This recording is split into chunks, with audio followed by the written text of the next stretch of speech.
Here's a question that I get a lot. Jeff, I would love to add more storytelling to my videos, but how do I know what is story and what isn't? How do I find the story in my videos?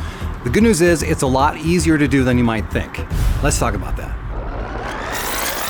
Howdy, Jeff Bartsch here with Story Greenlight, where we're all about helping you tell better stories so that you can connect with your audience and make your mark in the world. That is what we're all about, so if you're new to the channel, consider hitting that subscribe button and ring the bell so you don't miss a single video. There's something I've been wanting to do for a while now. I'm not exactly sure how it's going to turn out, but you will find out just as soon as I do. So while we're getting there, here are some things I've learned about how to find the story in anything that you're doing. One of my first jobs in Hollywood was on a television show called Blind Date. It was a reality dating show, had all sorts of cartoons flying around the place. And one of my jobs as the assistant editor was to find the outtake for each episode. Now, as I found out, it's a lot easier said than done to do that because it's a comedy show. And the whole point is they put all the funniest stuff in the actual show. And I'm like, how on earth am I supposed to find something funny for the outtake? So sometimes it was easy. You could find something in the script notes from the field that hadn't gotten into the actual segments.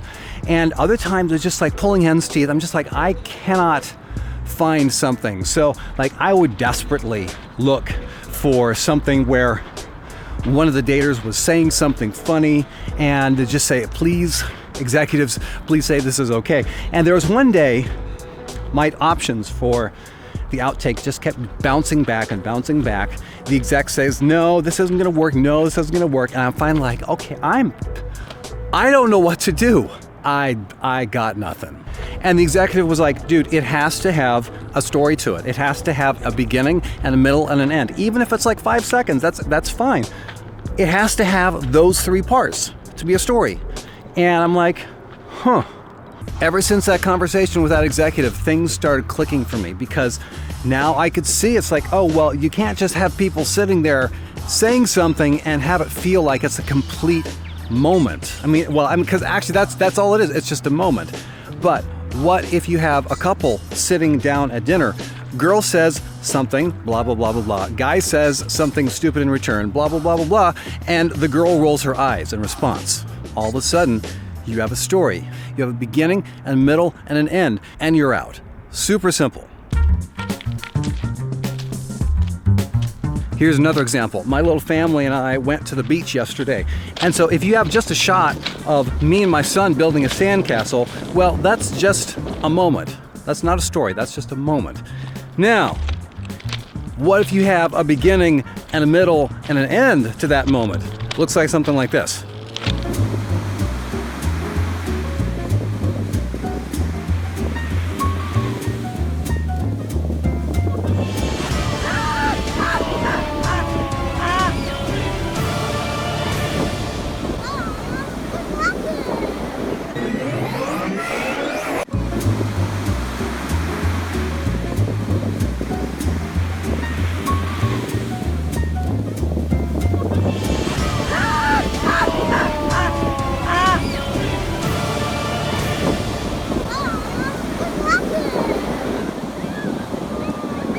Now you have an actual story because you have those 3 parts that show a progression or a change. And those are the moments that you want to look for in any video that you create. Hi, Castle. And I will confess, I was kind of bummed because, you know, we put a lot of work into that thing.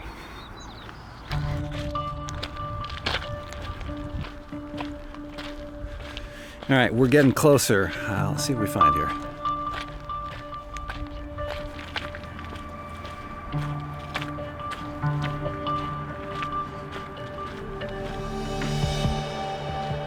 Aha. There it is.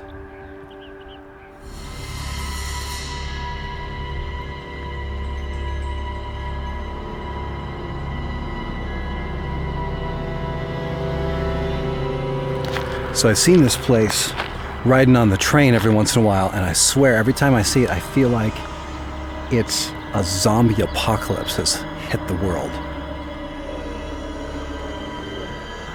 this place, like, I would not want to be around here at night, because this place would be spooky as all get out.